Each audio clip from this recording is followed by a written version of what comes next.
Larry, ilabas mo yon! Ha? Ang alin? Mahal, nakakagulat ka. Yung kulay pulang panty na nakita ko sa bulsa ng pantalon mo kaninang umaga. Nasaan na? Itinago mo na ba para hindi ko makita? Mahal, ano bang pinagsasasabi mo? Ano akala mo sa akin? Bakla? Para magsuot ng panty? Totoong lalaki ako, no? Hindi ako gaya ng iniisip mo. Hindi yun ang iniisip ko. Kaya huwag ka na magtanga-tangahan dyan. Alam kong itatago mo yan dahil ayaw mong paghinalaan kita na may babae ka. Mahal, sobra naman yata yung ibinibintang mo sa akin. Hindi lang to basta pambibintang. Alam ko kung ano nakita ko kaya wag mo na akong gawing tanga. Mali ka ng iniisip, mahal. Kaya ako nga inalis yung panty na yun nung nakita ko kasi alam ko na ganyan ang iisipin mo eh. Hindi yun galing sa babae ko. Galing yun sa mga katrabaho ko, pinagtripan nila ako. Gusto raw nila makita kung paano ako magalit. Mahal, wala akong ginagawang masama. Wala akong babae. Ikaw lang ang mahal ko. Ito naman. Taon 2023. Masbate. Unti-unti nang kumakalat ang dilim sa paligid nang matapos si Shirley sa pagmamanicure sa isa sa mga suki niya sa kabilang barangay. Malapit lang yun sa boundary nila, ngunit pagdating niya roon ay kinakailangan pa niyang maglakad ng 10 minuto bago makarating sa bahay ng kanyang kliyente. Niyakap ni Shirley ang sarili nang manuot ang lamig sa kanyang katawan. Magpapasko na naman pero wala pa silang naitatabi ng kanyang asawa. Hindi kasi palaging may trabaho si Larry at hindi rin kalakihan ang kinikita niya sa pagmamanicure. Habang naglalakad, biglang natigilan si Shirley nang mapansin niya ang tila itim na linya sa kanyang daraanan.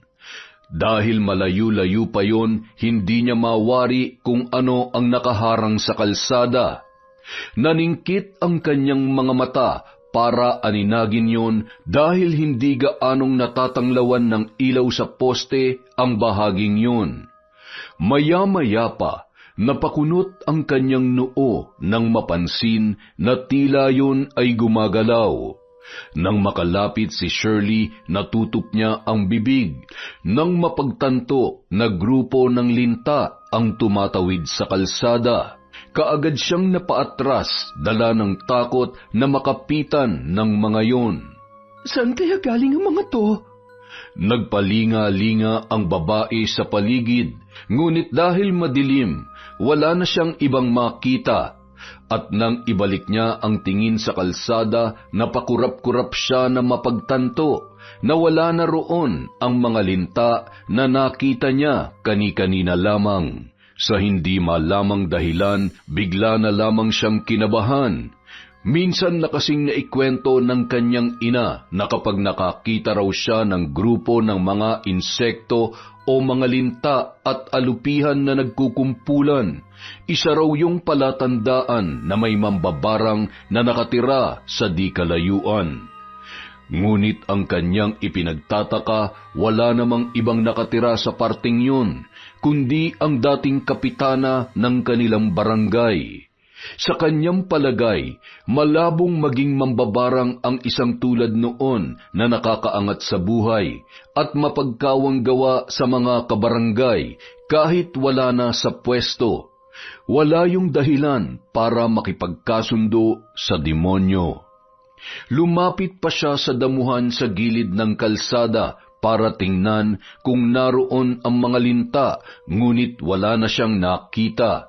Napailing na lamang siya ng mga sandaling yon sa pag-aakala na pinaglalaruan na naman siya ng kanyang imahinasyon. Binilisan na lamang ni Shirley ang kanyang paghakbang para makarating agad sa kanilang bahay. Iwinaksi niya sa isipan ang tungkol sa iniisip sa dating kapitana. Oh, bakit ganyan ang itsura mo? Namumutla ka. Wala to, napagod lang. Ikaw, bakit putok na naman yung labi mo? Kanino ka na naman nakipag-away? Tinambangan ako kanina sa daan eh. Ano? Bakit ka naman tatambangan? Ewan ko ba rin sa mga yun? Pinag-initan ako ng mga tambay. Lumaban naman ako, kaya lang, ayun, napuruhan sa mukha. Larry, umamin ka nga. Mga tambay nga ba talagang gumawa niyan sa'yo o pinagkakautangan mo?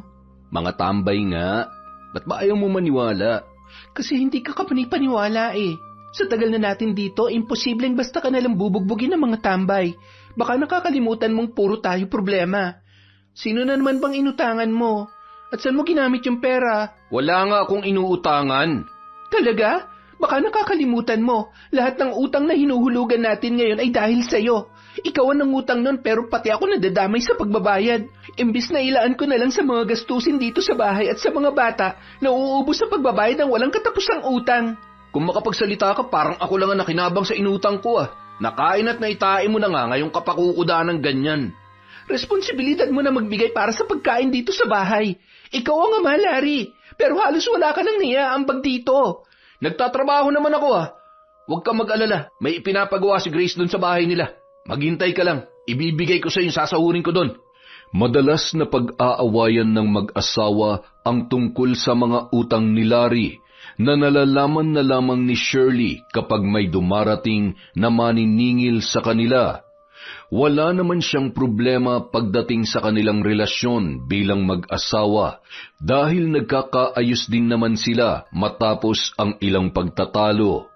Hindi rin ng bababae si Larry, pero mahilig yung uminom at magsabong na siyang dahilan ng pagkakaroon ng utang ng lalaki. Mabuti na lamang kapag nagigipit sila ay agad silang may nalalapitan. Mula nang maging kapitbahay ni na Shirley ang mag-asawang sina Grace at Fred, naging kaibigan na rin nila ang mga yun. Minsan pa, si Grace na mismo ang kusang nagpapahiram sa kanya, kaya naman unti-unti na ring naiipon ang utang nila doon. Sa liit ng kinikita ni Larry ay hindi na nila nahuhulugan ang kanilang utang kay Grace, kaya tuwing nagpapamanicure ang babae ay hindi na lamang siya nagpapabayad. Pangiti-ngiti ka na naman. Samantalang kagabi ay nagpapalakasan kayo ni Larry ng boses habang nagtatalo. Nay naman ayos na kami ng asawa ko. Hayaan niyo na po yun. Normal lang naman sa amin na magtalo. Sus, Shirley, kilala kita. Tinitiis mo na ikaw ang nagpapakahirap na magbayad ng mga utang ng asawa mo. Magagalit ka lang sa una tapos kaunting suyo lang sa'yo ay magkukulong na kayong dalawa sa kwarto. Paglabas, ayos na. Parang wala lang nangyari. Yung utang pa nawawala kapag nagbebembangan kayo ng asawa mo. Nay naman, baka marinig kayo ng mga bata. Totoo naman ang sinasabi ko Tsaka, huwag ka nang mag-inarte dyan. Hindi mo nga naiisip na naririnig kayo ng mga anak niyo kapag may ginagawa kayong milagro sa kwarto Nay, tama na. Ay nako, ewan ko sa'yo, Shirley. Hanggat kinukonsinti mo yung asawa mo, walang mangyayari sa buhay ninyo. Mababaon kayo ng mababaon sa utang.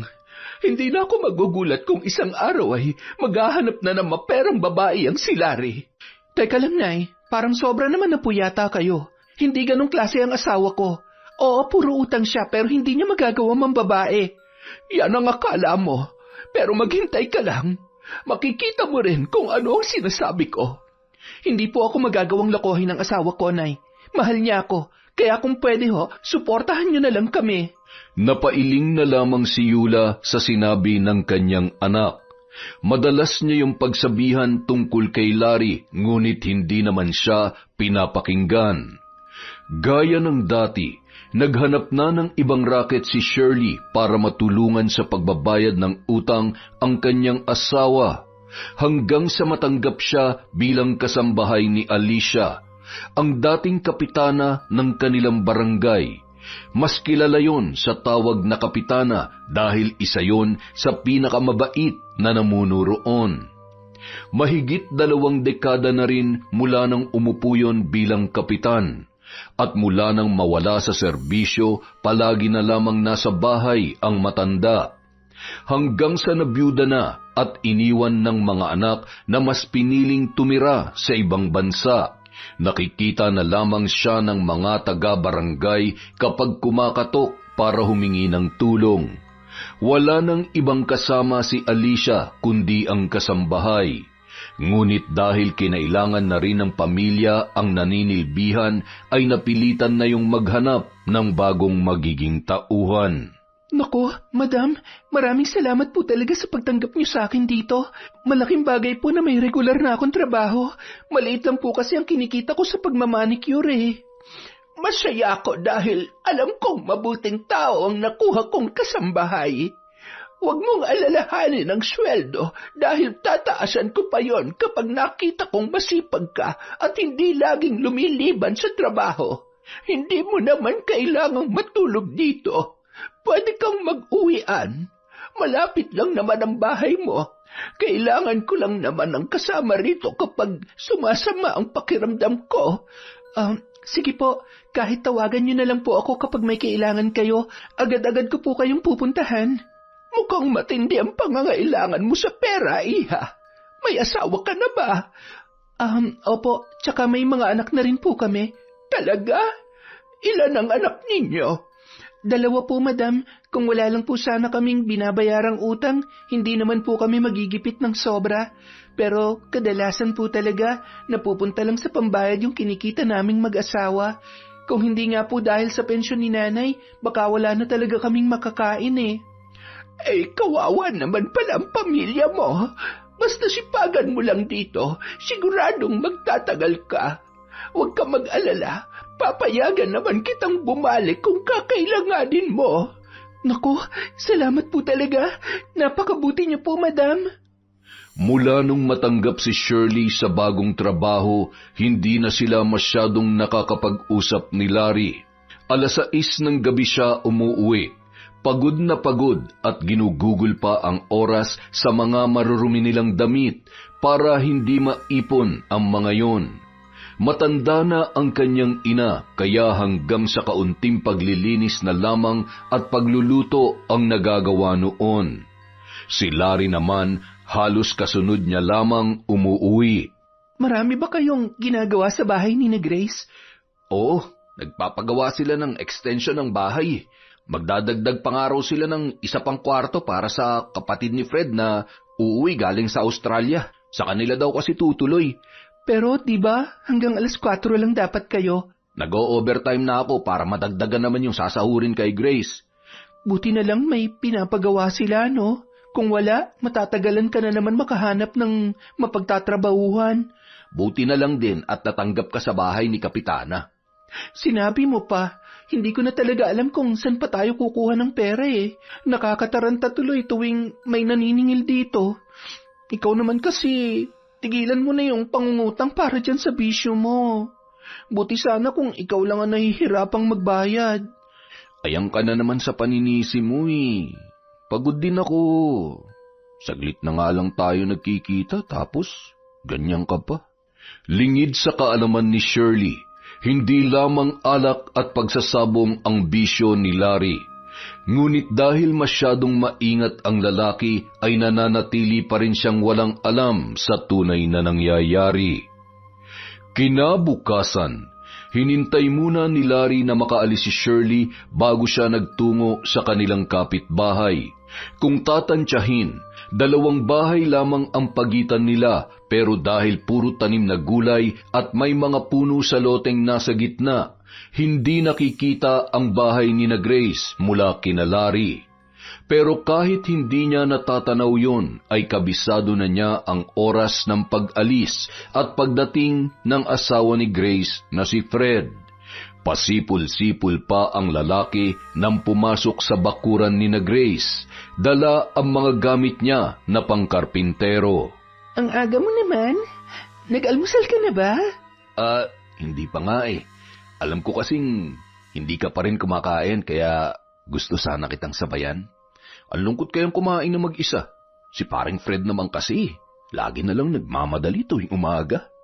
Sanay na ako sa kanya. Maaga kasi yung pasok niya sa opisina. Halika, upo ka na. Nakahanda ng almusal natin. Natin talaga? Baka masanay ako na lagi mo na lang akong ipinaghahanda ng pagkain. Ay nako, samantalihin mo na yan habang nagtatrabaho ka pa rito. Mukhang mananaba ako rito ah. Sarap mo kasing magluto eh. May mas masarap pa sa mga luto ko, Larry. Talaga? Anong putahe yun?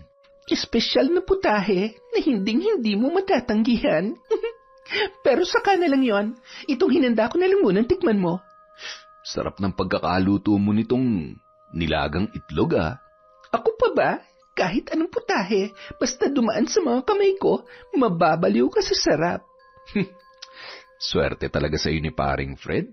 Maalaga na, malambing pa. Tsaka napakasipag pa. Siguradong wala rin kayong palya niyan sa paglalabing-labing sa gabi, no? Sa ganda at sexy mong yan, di ka matatanggihan ng asawa mo, sigurado yun. Sus, akala mo lang yon. Laging pagod si Fred tuwing uuwi rito. Kakain lang, manonood ng TV, tapos matutulog na.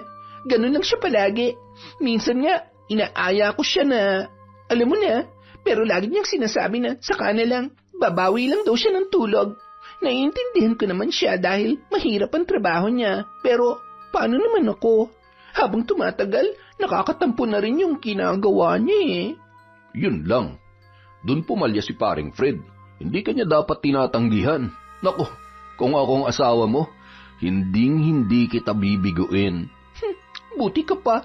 Ang swerte sa'yo ni Shirley. Oo, maswerte talaga siya. Pero ako naman ang minahalas sa kanya. Naririndi na ako sa bunganga nun eh. Tapos, bihira na rin kami makapag-usap. Halos wala na siyang oras sa akin. Dati, naaasikaso niya pa ako. Yung pagkain ko, mga gamit ko. Ngayon, ako na lahat ng gumagawa para sa sarili ko. Di ko na nga nararamdaman na may asawa pa ako mula nung magtrabaho siya rin kay Kapitana eh. Kinausap mo na ba siya tungkol dyan? Di pa. Mas mabuti pang wag na lang. Sigurado mauuwi lang sa pag-aaway yun eh. Kadalasan, kay Grace naglalabas ng saloobin si Larry tungkol sa kanyang asawang si Shirley. Ganoon din naman si Grace sa kanya, kaya mas lalo pa silang napalapit sa isa't isa. Hindi na kumakain sa bahay si Larry dahil tuwing pupunta siya sa kanilang kapitbahay, nakahanda na ang kanyang almusal. Bukod pa ron, may espesyal din na ulam para sa kanya tuwing tanghalian. Kahit ang mga kasama niya sa paggawa ng extension ng bahay ay napapansin na rin ang pagiging malapit nila sa isa't isa. Pero lagi namang sinasabi ni Larry na parang magkapatid na ang samahan nila ni Grace, kaya ganoon na lamang siya itrato ng babae. Isang gabi, nagulat si Larry nang madatnan si Shirley na naghahanda ng masasarap na pagkain. Mukhang binili pa yon ng kanyang asawa sa bayan dahil hindi naman yon makakapagluto ng ganoong putahe sa maiksing oras lamang pagkagaling sa trabaho. Napakunot ang noo niya at saglit na napaisip kung para saan ang paghahandang yon. Ang daming pagkain ah. Anong meron? Ha? Hindi mo alam? Hindi. Kaya nga ako nagtatanong eh. Ngayon ko lang kasi ulit nakita na may ibang putaheng nakahain sa mesa. Mukhang nagpahinga muna ang sardinas at instant noodles ngayong gabi ah. Siguro nakatanggap ka ng tip sa amo mo, no? Ay, mukhang hindi mo na nga talaga naaalala. Ang alin ba? Pambihira ka naman, Larry. Anong klase ka bang asawa't hindi mo alam na birthday ngayon ni Shirley? Ay putya, oo nga no. Mahal, sorry. Masyado lang kasi akong maraming iniisip kaya hindi na sumagi ko sa isip ko na ngayon palang birthday mo eh. Ayos lang, naiintindihan ko naman. Sige na, maupo ka na lang dyan para makakain na tayo. Busog pa ako, mahal eh. Gusto kong tikman lahat yan. Mukhang masarap talaga eh, pero kumain na kasi ako kay na Grace kanina bago umuwi. Nag-overtime ka na naman ba? Oo, alam mo namang kailangan natin yun eh. Sus! Masyado ka namang nagpapakabayan eh. Kanina pa nakauwi yung mga kasama mo. Ikaw na lang ang naiwan doon. Ibig sabihin, ikaw lang ang nag-o-overtime. Kaya ko naman ang trabaho ron kahit mag-isa lang ako. Nangihinayang lang ako sa pwede pang idagdag na sahod. Kaya nakiusap ako kung pwedeng lagi ako mag-overtime. Di ikaw na ang bayan eh. Gusto mo bang palakpakan kita sa ginagawa mo? Nay, wag naman po kayong ganyan. Nagsisikap lang ako na... Larry, Nay, tama na yan. Kumain na tayo. Baka kung saan pa mapunta ang usapan nyo. Mabuti pa nga. Wala rin naman akong ganong makipagtalo sa taong hindi nauubusan ng kasinungalingan. Ano hong kasinungalingan? Katwiran. Ay nako, hirap talaga pag makasalanan. Humihina na rin ang pandinig. Bukod sa pagkairita, nakaramdam din ng kaba si Larry sa mga binitiwang salita ni Eula. Mukhang nakakahalata na ang kanyang biyanan sa mga ikinikilos niya. Para kontrahin kung anuman ang iniisip sa kanya ng biyanan, ipinakita niya ang pag-aasikaso sa asawang si Shirley. Sinikap niya na mas maaga nang makauwi pagkatapos ng trabaho para maiwasan ang pagdududa ni Eula sa kanya. Samantala, kauuwi lamang ni Fred mula sa trabaho ng gabing yun. Napakunot noo ang lalaki nang mapansing wala roon si Grace. Kadalasan kasi, sinasalubong siya ng asawa paglabas pa lamang niya ng sasakyan. Pero sa pagkakataong yun, matinding katahimikan ang sumalubong sa kanya. Tinawag niya ang pangalan ng asawa, ngunit walang sumasagot. Hanggang sa nagpasya na lamang siya natawagan ang cellphone noon. Grace, nasan ka? Mahal, nandito ako sa bahay ng kaibigan ko. Sindo kasi nila ako kanina. Pasensya ka na kung hindi ako nakapagpaalam. Sa susunod, magsabi ka naman kung aalis ka. Hindi naman kita babawalan eh. Basta ipaalam mo lang sa akin. Hindi yung magugulat na lang ako at magtataka kung bakit wala ka dito sa bahay. Sorry na, mahal. Huwag ka na magalit to. Nakapagluto naman na ako ng hapunan mo eh. Kunin mo na lang sa kusina. Anong oras ka naman uuwi? Hindi ko pa alam, mahal eh. Pero wag mo na akong alalahanin. Ihahatid naman ako ng mga kaibigan ko pa uwi. Sige, wag kang magpagabi ha? Okay, sinabi mo eh. Mula nung magsama sina Fred at Grace bilang mag-asawa, sa kanya lamang nakilala ng lubos ang babae. Malambing at maasikaso ang asawa niya, ngunit sa katagalan, napapansin niya na ginagawa lamang yon ng babae para hindi siya magalit tuwing umaalis yon ng walang paalam para sumama sa kanyang mga kaibigan. Umuuwi ng madaling araw at lasing na lasing si Grace. Ilang beses na niyang pinagsabihan ng babae, ngunit sadyang hindi yon nakikinig sa kanya. Samantala, habang mahimbing nang natutulog ang asawang si Shirley, ay maramot naman ang antok kay Larry. Nakatitig siya sa kawalan at hindi mapigilang mapaisip. Maya-maya, bigla na lamang siyang napangiti nang maalala ang nakita niya sa cellphone ni Grace. Ang pogi ko talaga. Kahit si Grace na gwapo't matikas ang asawa nahuhumaling din pala sa akin. Ay, ano kayang pakiramdam ni paring Fred bilang asawa niya? Nakakainggit. Ano bang binubulong-bulong mo dyan? May kausap ka ba? Ha? Ay, wala. Guni-guni mo lang yun. Matulog ka na ulit, mahal. Sa paglipas ng mga araw, madalas nang nagkakaroon ng mga bagong gamit si Larry. Damit, sapatos, chest bag, at mayroon na ring mamahaling relo. Hindi alam ni Shirley ang tungkol doon dahil tinatago niya ang iba sa mga yon. Hanggang isang araw, day off ni Shirley kaya naisipan niyang maglinis ng buong bahay. Inuna niya ang mga gamit nilang mag-asawa na hindi niya na nagagawang ayusin tuwing umuuwi siya galing sa trabaho, dala ng matinding pagod. Nung wawalisin na sana niya ang ilalim ng kama, nakaagaw sa kanyang pansin ang isang kahon na nakalagay doon. Kunot-noo niya yung hinila para tingnan kung ano ang laman. Maya-maya pa, tumambad sa kanya ang mga bagong damit na nakabalot pa sa plastik. Iba-iba ang brand ng mga yon at hindi bababa sa 1,000 piso ang halaga ng bawat isa. Ngunit ang pinaka-nakaagaw pansin sa kanya ay ang mamahaling relo na mukhang hindi pa nagagamit. Saan kaya galing ang mga to? Imposible namang makabili si Larry nito. Maliit lang ang sinasahod niya sa... Hindi kaya ninakaw niya to kay Grace? Baka galing to sa mga gamit ni Fred. Ay, wisit talagang lalaki yon. Hinintay ni Shirley na makauwi ang kanyang asawa para kumprontahin tungkol sa mga bagong gamit na nakita niya. Ngunit mag-aalas 7 na ng gabi ay hindi pa rin dumarating si Larry. Hinihintay mo ba ang asawa mo? Nako, kung ako sa'yo, matutulog na ako. Siguradong mamaya pa yun makakauwi. Bakit po, Nay? May pinuntahan po ba siya? Nako, nakita ko siya kanina sa bahay ng katrabaho niya, si Kucho. Nagiinuman na naman. Mukhang kasasahod lamang. Ay, malapit na talaga maubos ang pasensya ko sa lalaking yon. Nakakarami na siya sa akin. Bagamat unti-unti nang hinihila ng antok dahil sa pagod, sinampal ni Shirley ang sarili para manatiling gising. Hindi siya matutulog hanggat hindi dumarating ang kanyang asawa. Ilang sandali pa, napasulyap siya sa may pinto ng bumukasyon. Mula roon, pumasok ang lasing na si Larry. Oh, mahal, bakit hindi ka pa natutulog?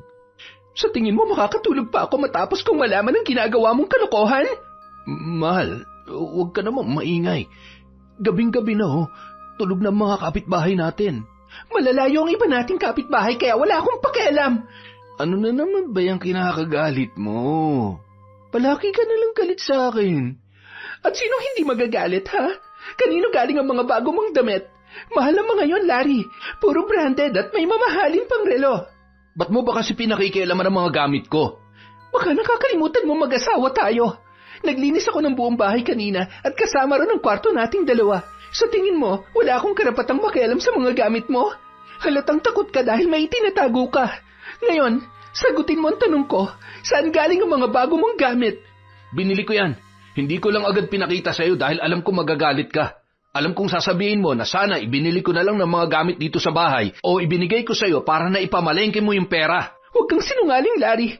Sa liit ng sinasahod mo kina Grace, imposible makabili ka ng ganun kamahal na damit at relo. Ganyan ba talaga kalit ang tingin mo sa akin? Siyempre may iba pa akong racket. Yung bisyong ay kinagagalit mo, yun ang dahilan kaya ako nabili mga yon.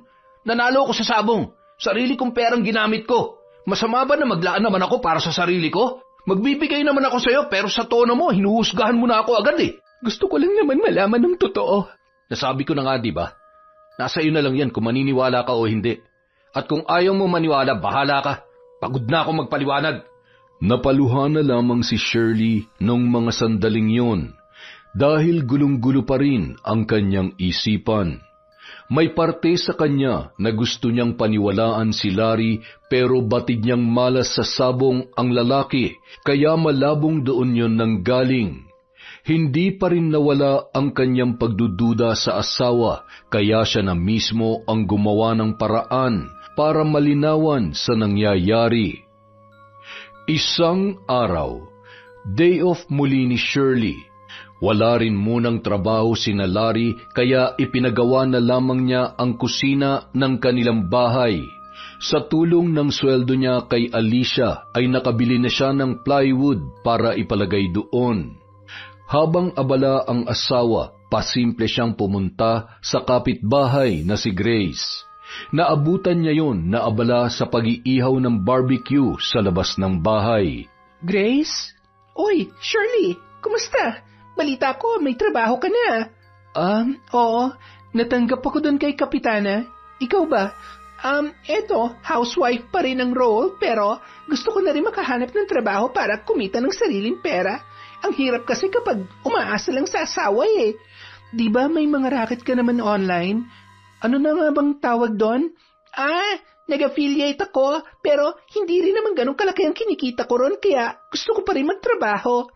Sabagay, gets naman kita dyan. Si Fred, kumusta? Ganun pa rin. Laging busy sa trabaho. Kung ganun, ikaw lang palang laging naiiwan dito. Ingat ka ha. Uso pa naman ang nakawan. Nako, hindi naman kami mananakawan kasi kasama ko naman si Larry tuwing araw. Sa gabi naman, nandito na si Fred kaya ayos lang ako. Wala pa bang kaso ng pagnanakaw dito sa bahay ninyo?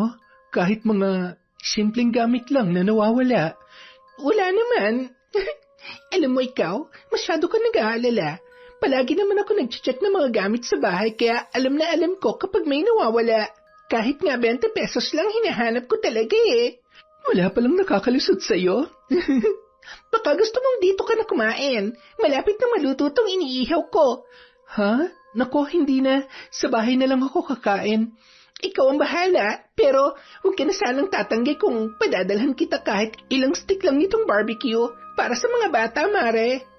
Dahil sa pakikipag-usap ni Shirley kay Grace, nakumbinsi siya na hindi nga galing sa nakaw ang mga gamit ni Larry. Bahagya siyang nakonsensya ng mga sandaling yon dahil sa nasabi niya sa kanyang asawa. Kaya naman para makabawi, nagluto na lamang siya ng masarap na ulam. Pagsapit ng gabi, nag-alok pa siya ng masahe para kay Larry na hindi naman noon tinanggihan. Matapos ang gabing yun, tuluyan ng napanatag si Shirley, lalo na nang mag-abot na sa kanya ng pera si Larry para ipandagdag sa pambayad niya sa mga pinagkakautangan. Bagamat tutol siya sa pagsusugal ng asawa, ay hinayaan niya na lamang yun sa gustong gawin. Ang mahalaga sa kanya, natututo na ring maging responsableng ama ang lalaki. Kapag natatagalan kasi siya ng uwi, ay hindi na nag-o-overtime pa si Larry para maasikaso ang mga bata. Minsan, yun na rin ang nagluluto ng kanilang hapunan. Sa nakikita ni Shirley na pagbabago ng asawa, tuluyan nang nawala ang kanyang mga pagdududa. Nung patapos na ang ginagawa ni Larry kay Grace, ay nakaramdam siya ng lungkot dahil hindi na niya madalas makakasama at makakausap ang babae. Hindi man maamin ng lalaki ang tunay na nararamdaman, batid niyang pareho lamang sila ni Grace na masyado nang komportable sa isa't isa. Nang magpamerienda ang babae sa mga trabahador, pasimpleng pumasok si Larry sa bahay para abangan ang pagbalik ng babae. Ilang sandali pa, impit na napatili si Grace nang hilahin niya yon sa may tagong parte ng kusina. Doon sila nagkatitigan. Ang bango mo naman? Ikaw rin, kahit pinagpapawisan ka, ginamit mo na ba yung sabon na binigay ko sa'yo? Siyempre naman, pakiramdam ko nga, kamay mo mismo ang humahagod sa katawan ko tuwing ginagamit ko yun eh. Ang tagal-tagal ko tuloy maligo. Alam mo, sa tingin ko talaga, hindi ka para sa pagkakarpintero. Gwapo ka, Larry. Marami kang trabaho na pwedeng pasukan na hindi ka nadudungisan. Gusto ko na rin namang makahanap ng ibang trabaho pero wala akong makita. Gusto mo bang tulungan kita? Marami akong kakilala. Talaga? Tutulungan mo ulit ako? Oo naman. Bakit hindi? Hindi ka na iba sa akin. Paanong hindi na iba? Special na ba ako para sa'yo? Parang ganun na nga. Hindi ka naman mahirap magustuhan Pero may asawa ka na at ako... Pwede ba kitang halikan? Seryoso ka ba? Oo, at matagal ko nang gustong gawin to kaya sana pumayag ka. Payag ako, pero... Pero ano? Doon tayo sa kwarto. Huwag dito. Baka may makakita sa atin. Sa loob ng silid, naganap ang hindi dapat mamagitan sa kanilang dalawa. Ngunit dahil pareho ng nadala ng kapusukan sina Larry at Grace, ay hindi na nila inalintana kung ano ang maaaring isipin ng mga trabahador sa labas. Habang gumagawa ng milagro ang dalawa, laman naman sila ng usap-usapan ng mga kasamahan ni Larry, na noon ay tapos nang magmerienda. Babalik na sana sa trabaho ang mga yon pero hindi pa magawang magsimula dahil hindi pa nakakalabas ng bahay ang kanilang foreman. Ibang klase rin si foreman. Mukhang nabitin pa sa merienda. Tumikim pa ng iba. Nagtawanan na lamang ang mga katrabaho ni Cucho sa biro niyang yun. Kahit walang direktang magsabi sa kanila, napapansin na nila na masyado nang nagiging malapit sa isa't isa sina Larry at Grace. Palaging magkasabay na kumakain at ayaw pang magpaistorbo sa loob ng bahay.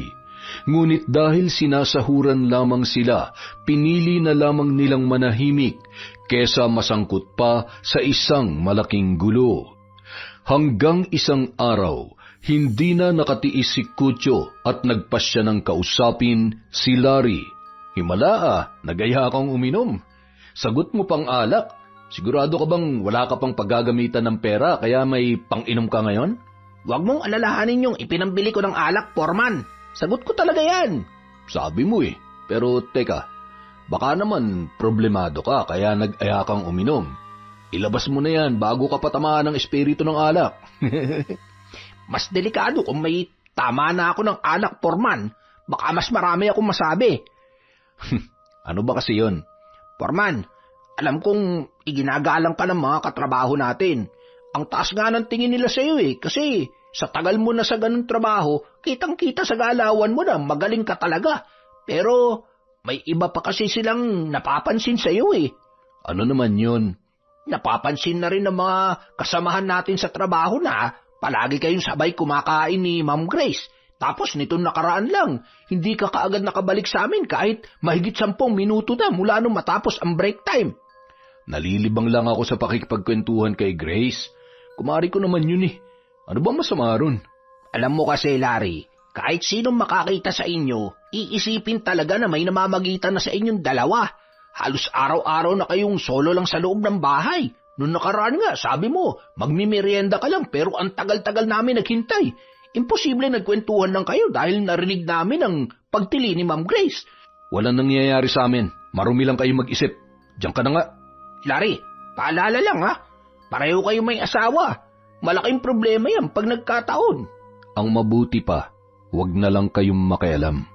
Napatulala na lamang si Larry matapos siyang kausapin ng kanyang katrabaho. Hindi kasi niya alam na ganoon na pala ang iniisip ng mga kasamahan niya, kaya ang akala niya ay ayos lamang na masyado silang malapit ni Grace sa isa't isa. Matapos ang pag-uusap na yun, naging mas maingat na si Larry. Hindi na siya nagtatagal sa loob ng bahay ni na Grace, pero kapag tapos na ang kanilang trabaho ay hindi muna siya umuuwi. Tumatambay siya roon kahit isang oras lamang, saka sasabihin sa kanyang biyanan na nag-overtime siya sa trabaho. Gumagana naman ang mga palusot ng lalaki. Napapaniwala niya ang asawang si Shirley. Ang tanging problema na lamang niya noon ay ang kanyang biyanan na sa katagalan ay muli na namang nagdududa sa kanya. "Ano? Pinagdududahan ka na naman ng biyanan mo? Baka naman kasi masyado ka na nagpapahalata sa kanya. Naku, Larry ayoko ng skandalo. Kapag ako talaga sinugod ng asawa mo, ilalaglag kita." "Grabe ka naman. Dalawa naman tayo rito. Ginusto natin to pareho tsaka masaya ka naman, di ba?" "Oo, pero hindi ibig sabihin nun, hahayaan na lang natin na mahuli tayo at magkagulo. Iba magalit si Fred at ganun din ang biyanan mo, lalo na si Shirley. Mag-ingat ka naman sa susunod, Larry. Siguro mas maganda kung hindi na muna tayo magkikita. Total, patapos na rin naman ang trabaho niyo rito. Hindi mo na kailangan magtagal dito sa bahay." Walang nagawa si Larry kundi ang pumayag sa gusto ni Grace para hindi na rin lumala pa ang hindi nila pagkakaunawaan. Sa pagkakataong yun, mas nagkaroon siya ng oras para sa mga bata at sa kanyang asawa.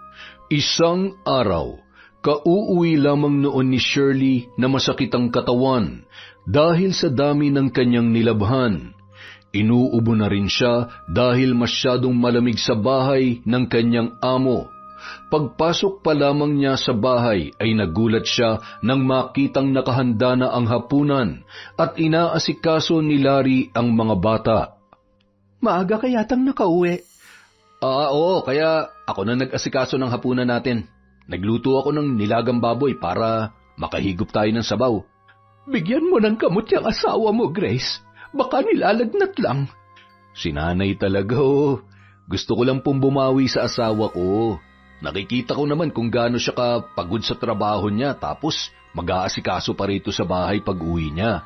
"Baka naman may nagawa ka lang na kasalanan, kaya mo ginagawa yan." "Nay, pwede po bang kumain na lang tayo?" Nako, ganyan ka naman palagi, Shirley. Lagi mo akong pinatatahimik kapag pinagsasabihan kita. Sinasabi ko sa iyo, darating ang araw na pagsisisihan mong hindi ka nakikinig sa akin. Nay, kaharap natin si Larry. Baka pwedeng irespeto niyong asawa ko. Mahal, ayos lang. Naiintindihan ko naman si nanay. Malamang maiintindihan mo talaga ako dahil totoo ang mga sinasabi ko. Ay, kain na lang po tayo, Nay. Samantala, maaga namang nakauwi si Fred mula sa kanyang trabaho. At sa pagkakataong yun, hindi na naman niya naabutan sa bahay ang kanyang asawa. Pagod na pagod siya at masama pa ang pakiramdam kaya hindi niya magawang mag-asikaso ng sariling pagkain. Nanghihinang napaupo sa kama ang lalaki. Nang hubarin niya ang kanyang sapatos, natigilan siya nang mapansin ang isang kulay asul na damit. Napakunot noo ang lalaki nang makita ang mga talsik ng semento na nakadikit pa doon. Kanino kaya to?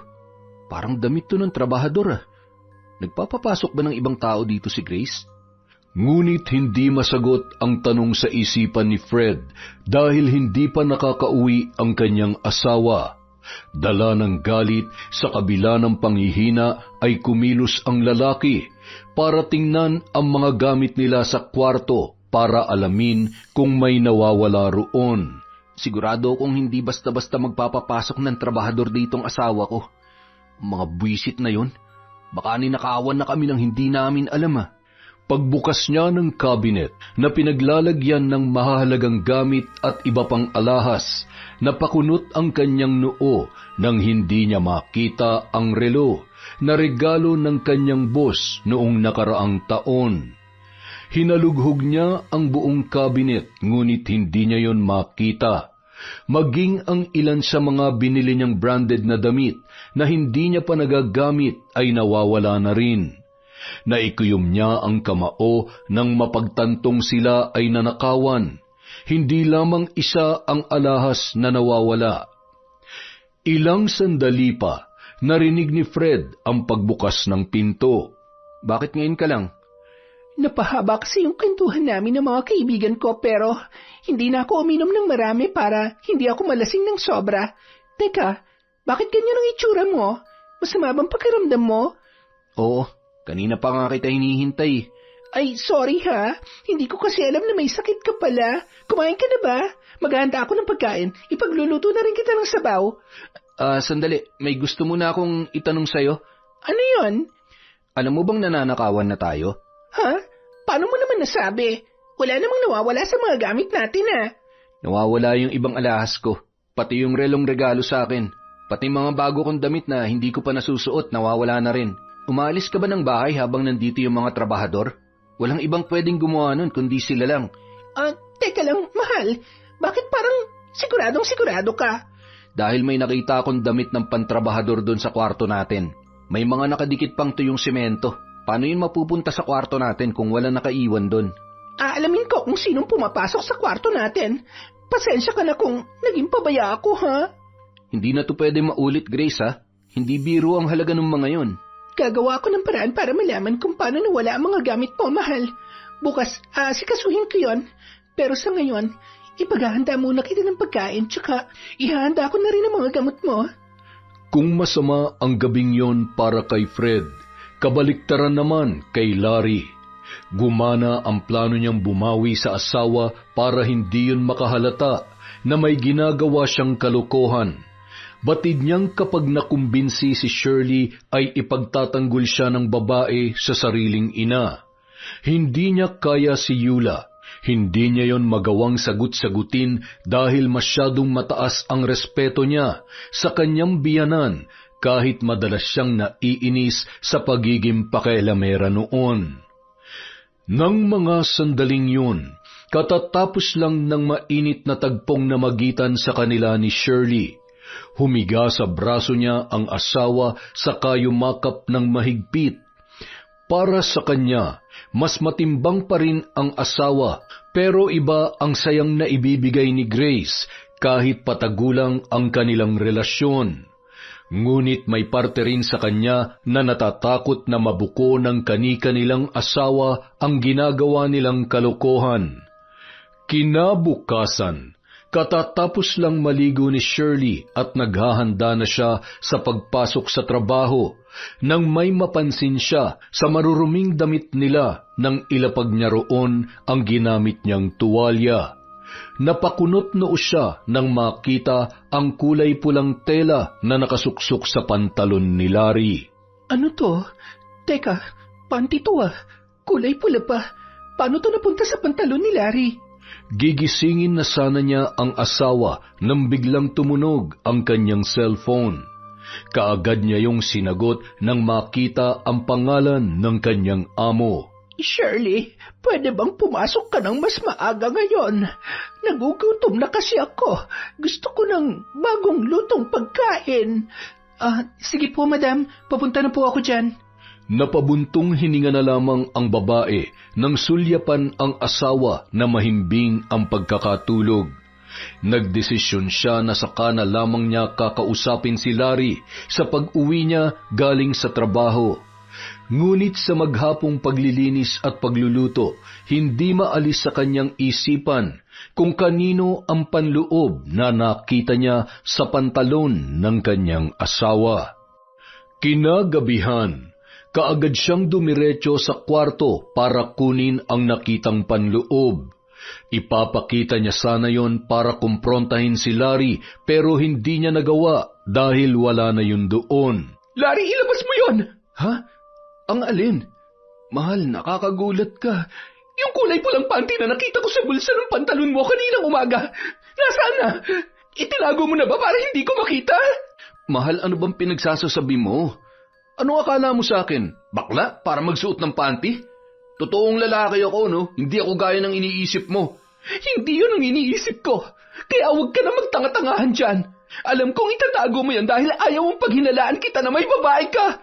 Mahal, sobra naman yata yung ibinibintang mo sa akin. Hindi lang to basta pambibintang. Alam ko kung ano nakita ko kaya wag mo na akong gawing tanga. Mali ka ng iniisip, mahal. Kaya ako nga inalis yung panty na yun nung nakita ko kasi alam ko na ganyan ang iisipin mo eh. Hindi yun galing sa babae ko. Galing yun sa mga katrabaho ko, pinagtripan nila ako. Gusto raw nila makita kung paano ako magalit. Mahal, wala akong ginagawang masama. Wala akong babae. Ikaw lang ang mahal ko. Ito naman. Ngunit kahit ano paman ang pangangatwirang ginawa ni Larry ay naging mahirap na para kay Shirley na paniwalaan ang kanyang asawa.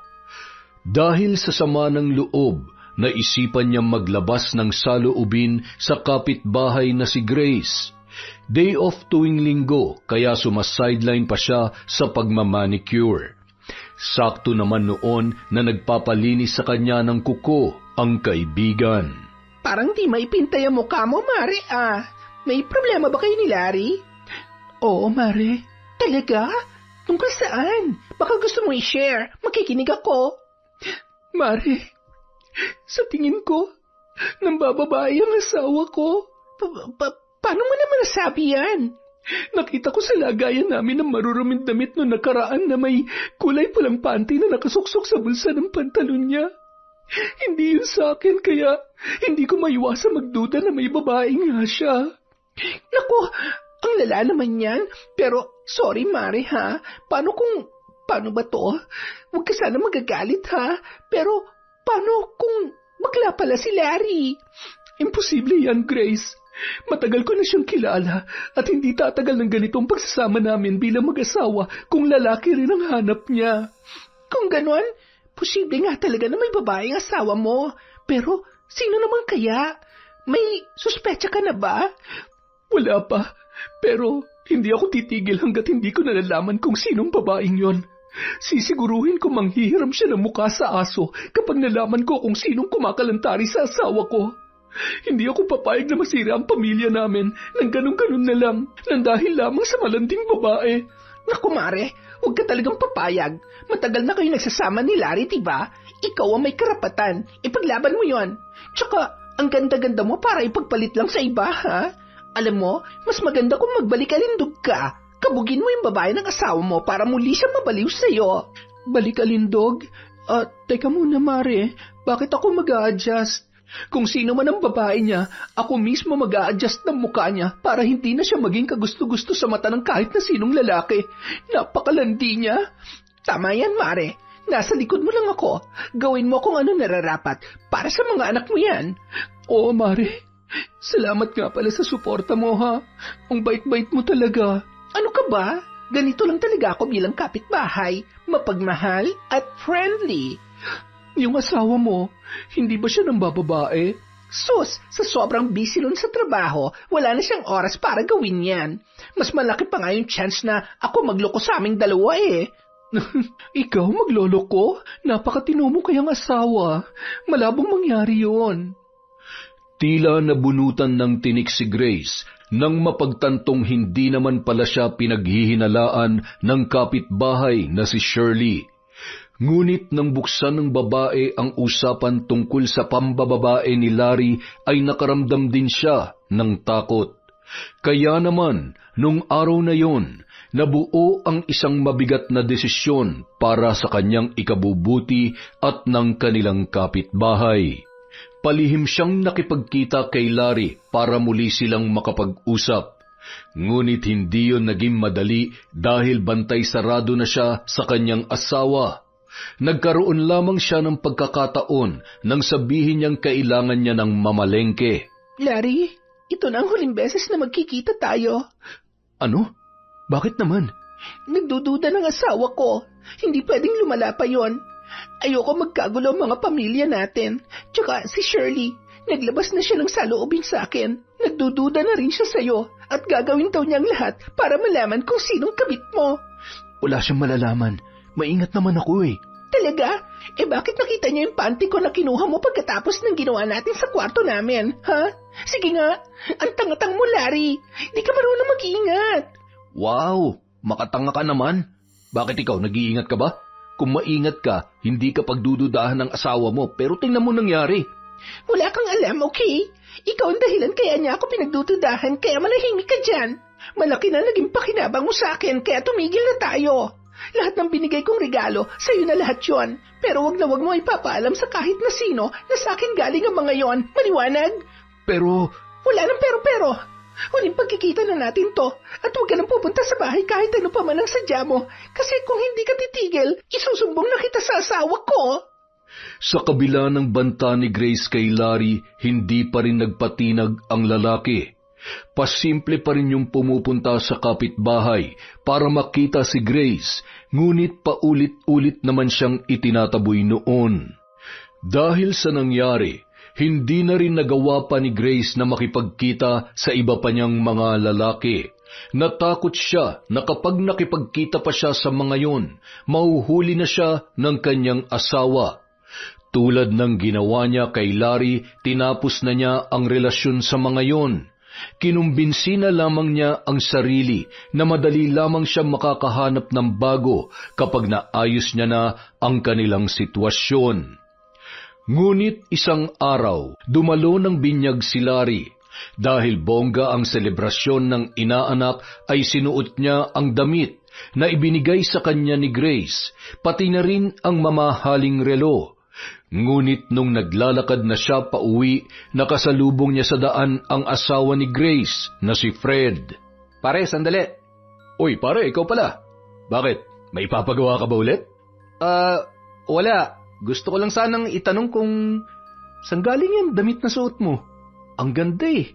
Mukhang bagong-bago pa. May nagbigay lang sa akin, pare. Talaga? Sino naman? Ha? Yung kaibigan kong umuwi galing Saudi. Pati yung rele mo, ang angas din ah. Mukhang original. Talaga? Paano mo naman nasabi? Meron din kasi akong ganyang relo eh.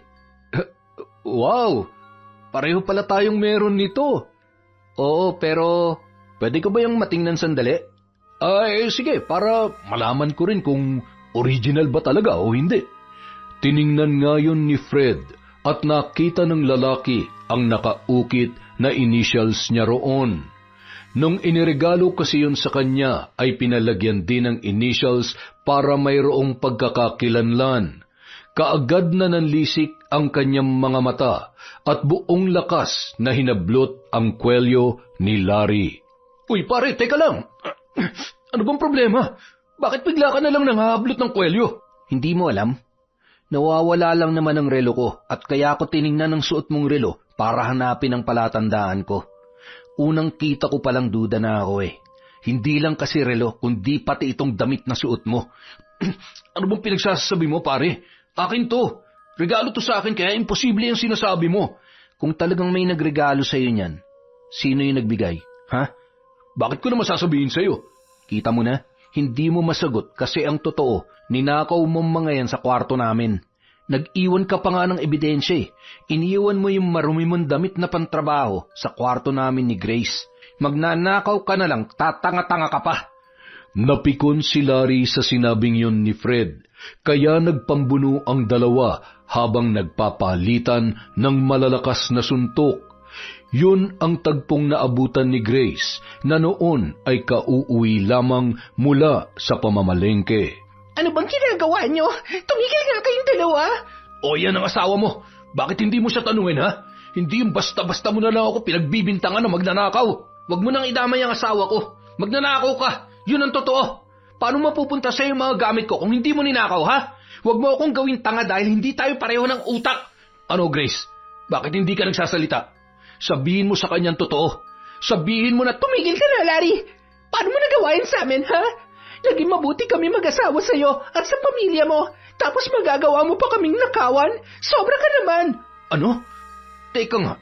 Bakit bigla ako sinisisi mo? Ikaw nga nagbigay sa akin ng mga to. Dahil ang sabi mo, mahal na mahal mo ko. Anong sinasabi ng lalaking yan, Grace, ha? Mahal, huwag ka makinig sa kanya. Gumagawa lang siya ng palusot para hindi siya managot sa pagnanakaw niya sa atin. Sinungaling ka, Grace! Sinungaling ka! Tumakbo pa uwi si Larry na gulong-gulo ang isipan at galit na galit sa ginawa sa kanya ng babae. Halos madapa pa siya sa pagmamadali dahil sa takot na sundan pa siya ng galit na galit din na si Fred. Hindi niya akalain na magagawa yun sa kanya ng babaeng akala niya ay tunay na nagmamahal sa kanya. Doon niya napagtanto kung gaano kamali ang kanyang ginawang panloloko sa asawang si Shirley. Pero higit sa lahat, sinisisi niya ang sarili sa pagtitiwala sa kanilang kapitbahay. Pagdating sa bahay, kaagad siyang lumuhod sa harapan ng kanyang asawa. Mahal, patawarin mo ko. Teka, bakit ka humihingi ng tawad? Ano bang nagawa mo? Aaminin ko ng kasalanan ko. Nagkasala ako sa iyo, mahal. Nagpadala ako sa tukso ng ibang babae. Ano? Si Grace. Nagkaroon kami ni Grace ng relasyon habang nagtatrabaho ko sa kanila. Nung una, akala ko init lang yun ng katawan tapos hindi ko na namalayang nahuhulog ng loob ko sa kanya. Siya nagbigay sa akin ng mga bagong damit at relo. Hayop ka? At isa pa yung Grace na yon. Kunwari pa siyang sinusuportahan ako tapos siya naman palang kabit mong buwisit ka. Umalis ka rito. Umalis ka at wag ka na magpapakita sa akin. Doon ka na sa Grace mong malandi. Ngunit sa kabila ng pagtataboy ni Shirley sa asawa, nagmakaawa yun sa kanya at hindi tumigil sa kakahingi ng tawad. Ngunit dahil masyado pang masakit para sa kanya ang nangyari, pinaalis na muna niya sa bahay si Larry. Kinabukasan, hindi muna pumasok sa trabaho si Shirley dahil sa balak niyang gawin. Kaagad niyang pinuntahan ang kapitbahay na si Grace. Naabutan niya pa yon na nagdidilig ng halaman na parang walang nangyari. Grace? Shirley? May kailangan ka ba, Mare? Huwag mo nga ako matawag-tawag na Mare. Traitor ka. Kunwari ka pa na kinukomfort ako at sinusuportahan sa paghahanap ng kabit ng asawa ko, tapos ikaw lang pala yun? Napakalandi mong babae ka. Hoy, huwag kang nambibintang. Bakit ko naman papatulan ng mabantot mong asawa? Mabantot? Pero pinatulan mo pa rin dahil kating-kati ka na. Hindi ka ba kontento sa isang lalaki? May asawa ka na pero lumalandi ka pa sa iba. Hindi ako pumapatol sa tulad ni Larry na babad sa sikat ng araw at walang pangarap sa buhay. Masaya ako sa asawa ko, kaya wag mo akong inaakusahan bilang kabet. Hindi ako ganun ka-cheap para pumatol sa asawa mo. Anong hindi ka-cheap? Binebembang ka nga niya. Kung makapagmataas ka, kala mo naman napakataas na ng narating mo sa buhay. Umaasa ka lang naman sa asawa mo. Kung hindi ka lang maputi, wala namang papansin sa'yo. Tingnan ko lang kung may lalaki pang mahumaling sa'yo kapag nalaman nilang amoy payang singit mo. Bakit? Naamoy mo na ba? Huwag kang sinungaling. Mema ka rin eh. Anong mema? Huwag mo nang ikaila dahil nasisinghot ko yan tuwing nagpapalinis ka ng kuko mo. Tinitiis ko lang ang amoy dahil may utang pa kami sa inyo. Isa pa ha, kung makalait ka sa asawa ko ganun-ganun nilang, samantalang hindi ka nagdadalawang isip nung bumubuka ka sa harapan niya. Ganun ka na ba kadesperada? Hindi ka na ba napagbibigyan ng asawa mo kaya napakatindi ng pangangailangan mo?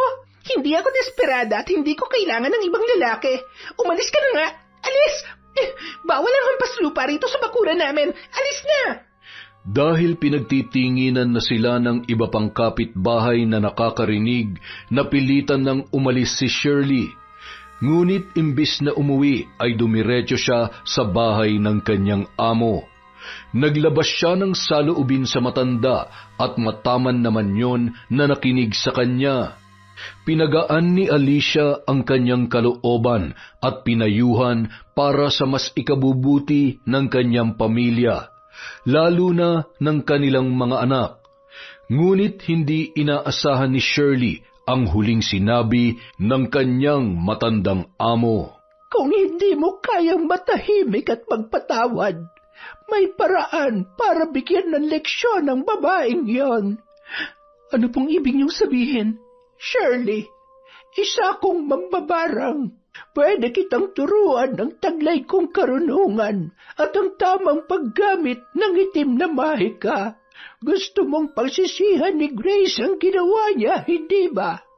Pwede mo nang gawin nang hindi ka lumalapit sa kanya.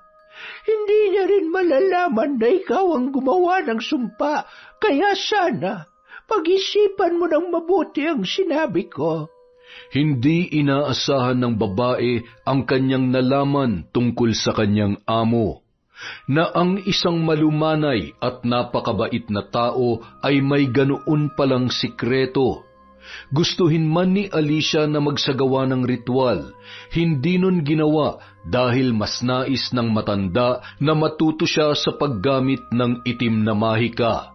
Wala na raw kasi yung pagpapasahan ng itim na libro. Ngunit sinabi ni Shirley na pag-iisipan muna niya ang tungkol sa bagay na yon. Pag-uwi sa bahay, naabutan ni Shirley ang asawang si Larry na abala sa paglalaba ng kanilang maruruming damit. Muling nagmakaawa ang lalaki na patawarin na sa nagawang pagkakamali at nangako na babawi sa kanya at sa mga bata. Hindi na sana niya papansinin yon, ngunit bigla siyang natigilan nang may sabihin pa sa kanya si Larry. Hindi ko na alam kung paano pa ako magpapakita sa mga tao. Halos lahat ng taga rito magnanakaw ng tingin sa akin dahil sa kinakalat na kwento ni Grace. Pinalabas niya na ninakawan ko sila kahit na sa kanya namang galing lahat ng mga gamit ni Fred na ipinanregalo sa akin. Binaligtad niya ako at sinira, mahal. Gustuin ko man siyang gantihan sa ginawa niya, hindi ko magawa dahil ayoko nang dagdagan pang problemang ibinigay ko sa iyo. Kung gusto mong bigyan pa kita ng pangalawang pagkakataon, pues patunayan mo. Panindigan mo dahil hindi na to basta-basta lang nakasalanan para ikatampo ko lang, Larry. Niloko mo ko. Nagawa mo kaming pagsabayin ng babae mo, kaya hindi mo ako masisisi kung hindi pa kita mapapatawad ngayon. Pero para sa mga anak natin, susubukan ko. Hindi biro ang problemang ibinigay mo sa akin. Kaya kung ano man ang gagawin ko, tanggapin mo yon. Manindigan ka sa mga sinasabi mo dahil sa susunod, wala na akong pakialam kahit masira pang pamilyang ito. Pinatunayan ni Larry ang pagsisisi sa nagawang kasalanan kay Shirley. Samantala, si Grace naman, hindi pa rin tumitigil sa pagkakalat ng kung ano-anong kwento.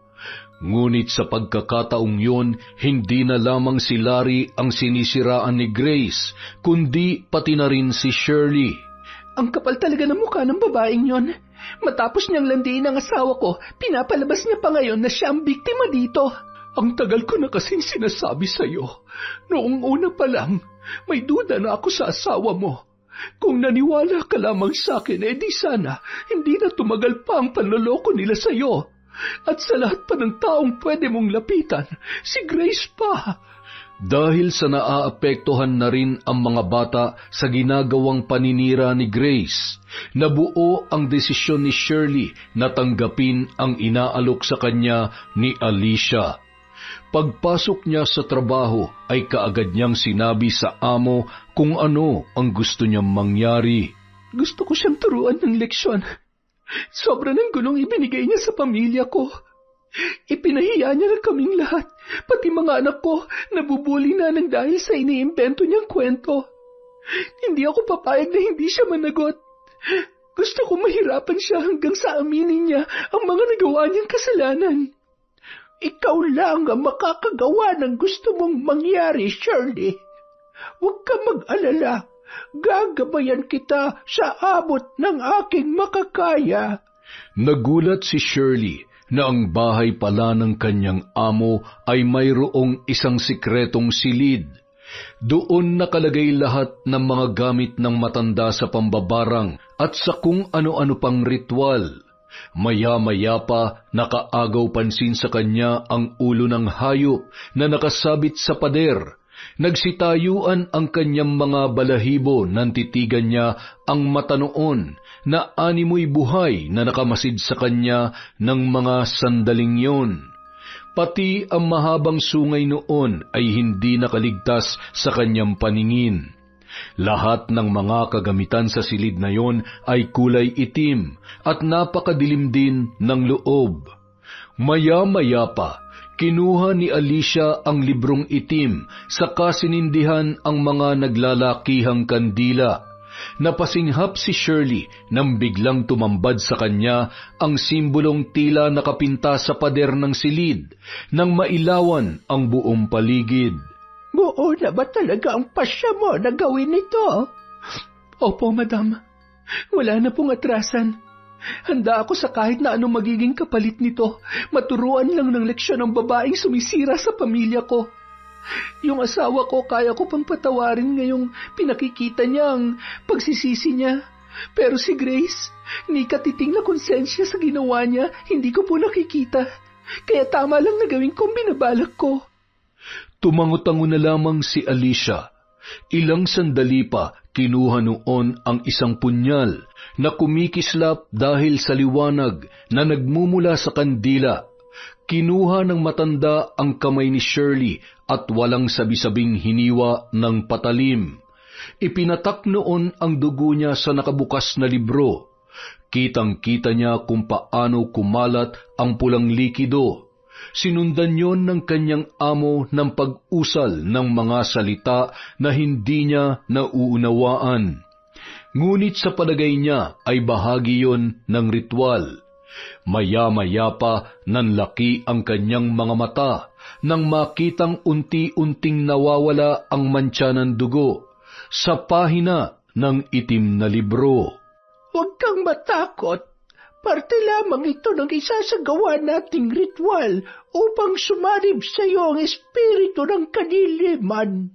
Sakaling mangyari yon, maaari mo nang simulan ang pagsasagawa ng ritual para sa kaparusahan ng taong iyong kinasusuklaman.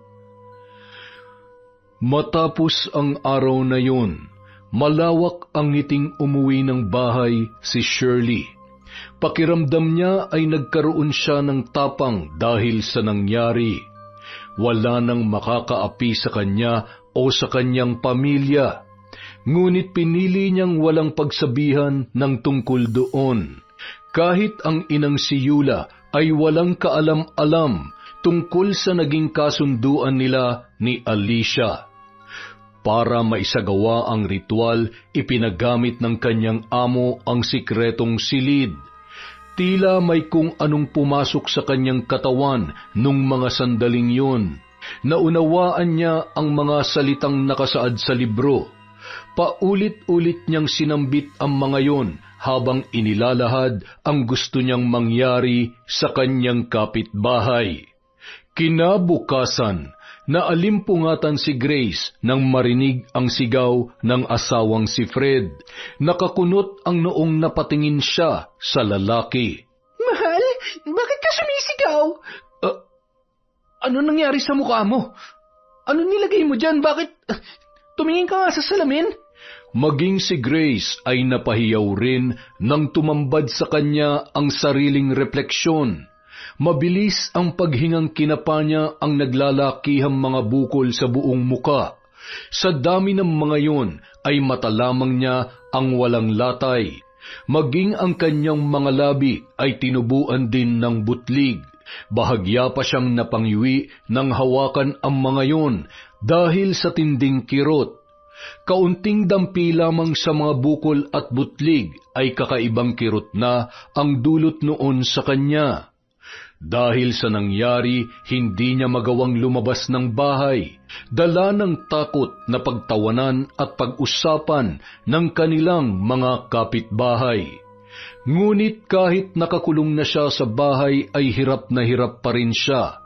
Hindi makakain ng maayos dahil tuwing bumubuka ang kanyang bibig at tuwing nalalapatan ng pagkain ang mga labi, ay napapaluha na lamang siya dala ng sobrang sakit. Hindi niya rin magawang maghilamos at magsipilyo, kaya sa buong maghapon ay halos magmantika na ang buo niyang muka. Ang masakit pa roon, basta na lamang umalis si Fred nang hindi nagpapaalam. Pakiramdam niya, pinandidirihan na ng kanyang asawa ang kanyang itsura. Nanlulumong na paupo sa isang sulok ang babae. Inilibot niya ang tingin sa loob ng kanilang bahay. Bakit ba ito nangyayari sa akin? Ito na ba ang karma ko sa panloloko ko kay Fred at paninira ko sa pamilya ni Larry? Ngunit walang sino man ang makakasagot sa katanungan niyang yun. Pagsapit ng hapon, nang muling tumingin sa salamin, nanlaki ang kanyang mga mata nang makitang isa-isa nang nagpuputukan ang mga bukol niya sa muka. Dali-dali siyang kumuha ng pamunas nang sumabog ang nana mula sa mga tila na pisang bukol. Sa bawat pagpahid, napapahiyaw siya sa tindi ng sakit. Hindi niya maunawaan kung paano siya nagkaroon ng ganoong kondisyon. Walang butlig o bukol na tumubo sa ibang parte ng kanyang katawan. Tanging sa kanyang muka lamang na ipon ang lahat ng iyon. Habang nililinisan niya ang kanyang muka, nakarinig siya ng boses mula sa labas.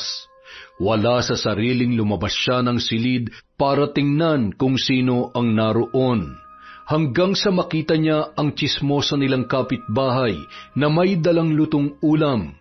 Ngunit nung makita noon ang kanyang itsura ay muntik nang mabitawan ang dalang mangkok. Tinanong siya ng babae kung ano ang nangyari sa kanyang muka. Pero wala siyang maibigay na sagot, kaya bumalik na lamang siya sa loob at kaagad na isinara ang pintuan. Hindi niya na pinansin pa ang babae kahit panay pa rin ang tawag noon sa kanya.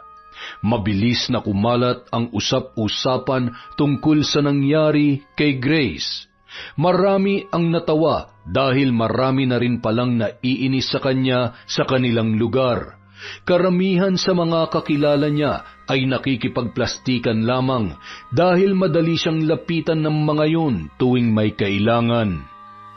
Pagsapit ng gabi, nagtaka si Grace nang hindi pa rin umuwi si Fred. Tinawagan niya ang asawa pero hindi yun sumasagot. Naghintay siya ng ilang oras hanggang sa inabot na siya ng madaling araw. Pagpasok pa lamang noon sa bahay ay kaagad nang uminit ang kanyang ulo. Bakit ngayon ka lang? Kanina pa ako tawag ng tawag sa'yo pero hindi ka sumasagot. Bakit akong kinukulit mo, ha? Bakit hindi mo tawagan yung mga lalaki mo? Ano bang pinagsasasabi mo dyan? Alam ko na ang lahat, Grace. Kaibigan ko na mismo nagsabi sa akin, kung hindi pa siya nalasing, hindi pa siya madudulas na madalas kayo magkita at talaga nagpapagamit ka pa sa kanya. Ngayon ko lang napagtanto na totoo nga ang sinasabi ni Larry na nagkaroon kayo ng relasyon. Umamin ka nga, ninakaw niya ba talaga ang mga gamit ko o ikaw ang nagbigay sa kanya? Kasi pati yung kwintas ko nakita ko sa kaibigan ko. Isa lang ang ibig sabihin nun. Lahat ng lalaking nilalandi mo, sinisilaw mo ng mga regalong galing sa mga gamit ko. Ang tindi mo, Grace. Napakakapal ng pagmumukha mo. Kaya siguro nagkaganyan ang itsura mo dahil kinakarma ka na. Mahal, bakit ba mas naniniwala ka sa kanila? Akong asawa mo. Sa akin ka dapat nakikinig, hindi sa kanila. Maninindigan ka pa talaga sa kasinungalingan mo. Umamin ka na habang kaya pa kitang pagpasensyahan. Wala akong aaminin dahil wala akong ginagawa masama. Baka ikaw pa nga nangangaliwa. Ano? Natauhan ka na ba? O kailangan ko pang alugin yung ulo mo para lang umamin ka sa mga kasalanan mo? Masyado ka ng sinungaling. Niloko mo na nga ako. Pinagnakawan mo pa ako sa ginawa mo. Napakasama mong babae ka. Minahal kita ng sobra-sobra at pinagkatiwalaan pero ganito lang ang gagawin mo.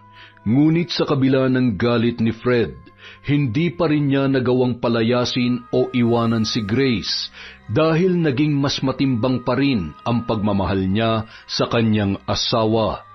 Binigyan niya yon ng isa pang pagkakataon, ngunit sa isang kondisyon. Kailangang humingi si Grace ng tawad kay Shirley na siyang pinaka naapektuhan sa lahat dahil sa paninira ng kanyang asawa. Kinagabihan, kauuwi lamang ni Shirley mula sa trabaho nang mapansin niya ang babaeng nakatayo sa labas ng kanilang bahay. Napakunot ang kanyang noo nang makita si Grace na tila naiinip na sa kahihintay. Naging kapansin-pansin din sa kanya ang panghihina ng babae dahil sa epekto ng sumpa. Halos bumaliktad ang kanyang sikmura nang makita ang butas-butas na muka ng babae. Sa bawat maliliit na butas doon ay nakasilip ang dulo ng maliliit na uod na tila namamahay na sa nabubulok na mga sugat. Anong ginagawa mo dito? Shirley, pwede ba tayong mag-usap? Hindi. Pagod ako. Gusto ko na magpahinga. Umuwi ka na sa inyo. Gusto ko lang humingi ng tawad sa iyo. Pinagsisisihan ko na lahat ng ginawa ko. Sinasabi mo lang ba yan dahil kinakarma ka na ngayon? O dahil nabuko na ng asawa mong kalandian mo? Alam na ni Fred ang lahat. Ang totoo, siya nagsabi sa akin na gawin ko to. At aaminin ko, nahihiya akong harapin ka dahil sa lala ng mga kwentong ikinalat ko matapos kong sirain ang relasyon niyo mag-asawa. Pero, maniwala ka man o hindi, pinagsisisihan ko na lahat yun. Shirley, handa akong gawin ang lahat para mapatawad mo. Lilinisin kong pangalan niyo at aakuin ang naging kasalanan namin ni Larry. Hindi. Dalawa kayong dapat umako niyan. Pero hindi ako naniniwala sa salita lang dahil baka mamaya pag-uwi mo kung ano-ano na namang kademonyohan ang pumasok dyan sa utak mo. Pero sige, kung gusto mo ng pagkakataon na ayusin ang lahat, pagbibigyan kita. Pero huwag ka nang umasa na babalik pa tayo sa dati. Kapag napatunayan ng hindi totoo ang mga ikinalat mong paninira sa amin, huwag mo na akong kakausapin. Bayad na kami sa utang namin kaya wala nang dahilan para magkaroon pa tayo ng koneksyon sa isa't isa. Sa kabila ng matinding kahihiyan, tinupad ni Grace ang pangakong yon kay Shirley. Muli niyang kinausap ang mga kapitbahay na sinabihan ng mga mapanirang kwento tungkol sa pamilya ng babae. Hindi naging madali ang lahat dahil hindi siya pinaniwalaan ng mga yon noong una. Sinasabi niya lang daw yon dahil posibleng kinukulam na siya o binabarang dahil sa nangyari sa kanyang muka. Pero inilahad niya lahat ng pangyayari at hindi na rin itinago pa ang naging relasyon nila ni Larry. Matapos yon, nabalitaan na lamang nina Shirley na umalis na sina Grace at Fred sa tinitirhang bahay. Hindi nila alam kung saan lumipat ang mag-asawa. Ang sabi ng iba, magpapagamot daw si Grace. Ngunit batid niya na walang kahit sinong doktor ang makakapagpagaling sa kalagayan ng dati niyang kaibigan. Doon niya na kinausap si Alicia. Yun na rin ang tamang panahon para putulin na ang sumpa dahil nagtagumpay siya na turuan ng leksyon ang babae. Isinagawa niya ang isa pang ritual para bawiin ang sumpa sa katawan ni Grace. Ngunit sa kabila ng lahat, nanatili pa ring lihim ang tungkol doon. Samantala, nagpatuloy naman si Larry sa pagbabago. Nakahanap na yon ng permanenteng trabaho at kusa na ring nagbabayad sa mga pinagkakautangan para hindi na sila mahirapan. Kahit pagod sa trabaho ay inaasikaso rin noon ang mga bata, pati na rin ang marurumi nilang damit. Kaya pagdating niya sa bahay ay halos wala nang ginagawa si Shirley. Sa katagalan, hindi na rin niya natiis pa ang asawa at tuluyan niya na rin yung pinatawad. Yon! Isa na namang malupit na kwento mula sa Kwentong Enteng. Pasensya na po kayo, wala po muna tayong shoutout. Medyo marami lang pong ginagawa.